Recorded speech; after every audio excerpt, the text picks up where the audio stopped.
Граѓани, почитувани новинари. И во време на сериозна здравствена и економска криза, владата предводена од СДСМ и премиерот Зоран Заев ги задржа економските политики за што повеќе пари да завршуваат назад кај граѓаните, кај семејствата. Расте просечната плата, растат пензиите, економијата е жива и динамична, парите завршуваат кај граѓаните.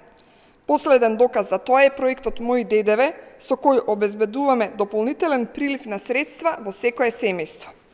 Според официјалните податоци, за последниот квартал од 2020 година, кон граѓаните кои скенирале фискални сметки, ќе бидат вратени над 382 милиони денари, односно околу 6,1 милион евра. Ова значи дополнителен приход и истовремено зајакнување на домашната приватна потрошувачка. Како одговорна партија продолжуваме со креирање и реализација на ефикасни и навремено економски политики, што имаат за цел да обезбедат повеќе пари во секое домаќинство и раздвижување на економијата. 2021 година е година на рестарт на македонската економија и брзо враќање на претходните стапки на економски раст. Благодарам.